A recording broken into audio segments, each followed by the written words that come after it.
गुरु से सुख कैसे मिलवाना है, ये सही प्रश्न पूछा, क्योंकि गुरु के पास लोग सुख मांगने आते हैं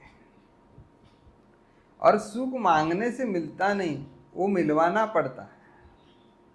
और वो कैसे मिलवाना है वो बात समझ में आ गई तो वो जीवन में सुख आपको प्राप्त होगा। लोग गुरु के पास सुख मांगने आते हैं, मांगने से मिलता नहीं, मिलवाना पड़ता है।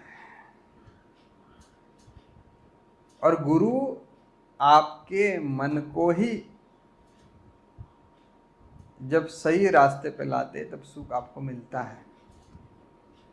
ये जो आप मांग रहे हैं ना, गुरु से सुख चाहिए सुख चाहिए, ये आपका मन मांग रहा है। और मन इतना शराब पी के फूल हो गया है कि वो बेहोशी में है, उसे पता ही नहीं आज वो ये मांगेगा, शाम को कुछ और मांगेगा,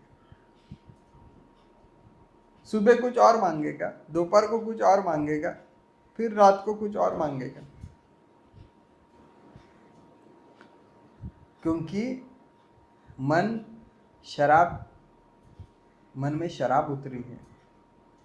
और जैसे शराब पीने वाले बंदे का अपने ऊपर कंट्रोल नहीं रहता, वो कहीं पे भी चलता है, कैसे भी चलता है, उसी प्रकार आपका मन आपको यहाँ वहाँ लेके जा रहा है। आज ये चाहिए जीवन में, कल कर्जा चाहिए, परसों पैसा नहीं है। क्योंकि जो हमारे पास है उससे हम राजी नहीं हो रहे। जो हमारे पास है उससे हमें खुशी नहीं मिली है, उससे हम स्वीकार नहीं कर रहे, वो स्वीकार करने की क्षमता नहीं। और शायद इसीलिए हमें लग रहा है कुछ मांगेंगे गुरु से तो हो जाएगा। गुरु देते हैं क्या? गुरु देते हैं, गुरु जरूर आपको देते हैं, लेकिन गुरु उनको देते हैं जो गुरुमय होने की बात करते हैं। और गुरुमय होना इसका मतलब ये है कि आपको आपके मन के ऊपर विजय लाने के लिए गुरुमय होना है। गुरुमय होने की बात ये नहीं है कि आप उनके पाँव के सामने ही जाके बैठो, 10 घंटा 20 घंटा बैठो, ये नहीं। शास्त्र कहता है गुरु वाक्य मंत्र मूलम, गुरु का जो वाक्य है वही मंत्र है। तो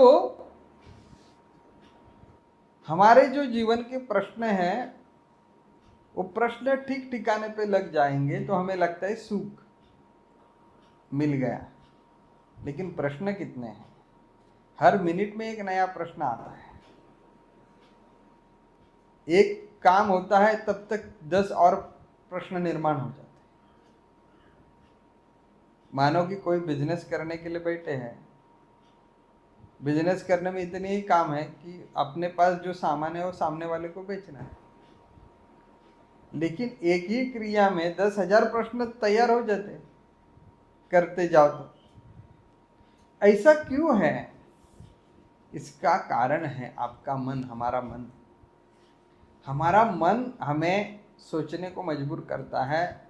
हमारा मन हमें जो हमारे पास नहीं है उसके पीछे दौड़ाने की कोशिश करता है।